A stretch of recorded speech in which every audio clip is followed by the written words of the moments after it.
अस्सलाम वालेकुम दोस्तों, उम्मीद करते हैं आप सब लोग ठीक होंगे। दोस्तों आज की वीडियो में हम आप लोगों को रोमिना साशे और कैप्सूल के बारे में बताएंगे, इसके फ़ायदे क्या हैं और इसको कैसे यूज़ करना है।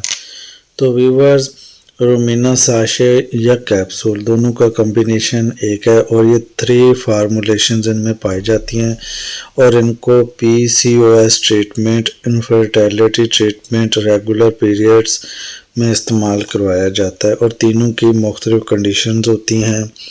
तो सबसे पहले बात करते हैं कि इसको इस्तेमाल करने की ड्यूरेशन क्या होती है। व्यूअर्स, इसको 3 मंथ लाजमी करना होता है और अगर कैप्सूल को यूज़ करते हैं तो ये सुबह शाम यूज़ करना होता है और साशे डेली में एक यूज़ करना होता है। तो अगर आप लोगों को इरेगुलर पीरियड्स का इशू है तो आप लोग इसको यूज़ कर सकते हैं।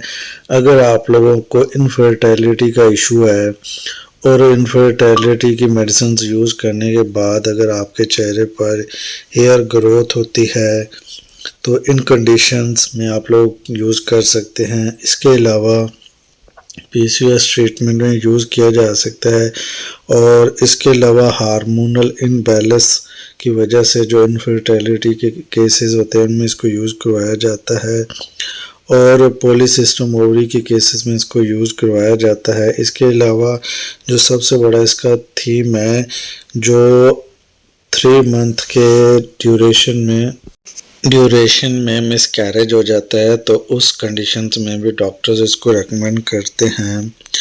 और वीवर्स, इसको गैस्ट्रल डायबिटीज़ में यूज़ किया जाता है जिसकी वजह से जो प्रेग्नेंट फीमेल्स होते हैं उनमें गैस्ट्रल डायबिटीज़ का इशू होता है, उनमें इसको यूज़ करवाया जाता है। और इसके अलावा एग की क्वालिटी को बेहतर बनाने के लिए भी यूज़ करवाया जाता है। ये सब इसके रोमिना साशे के फ़ायदे हैं और अगर आप लोगों को इस तरह का कोई इशू है तो यूज़ कर सकते हैं। ये था इसका रिव्यू। उम्मीद करते हैं आप लोगों को वीडियो अच्छी लगी होगी। वीडियो अच्छी लगी तो लाइक ज़रूर करें।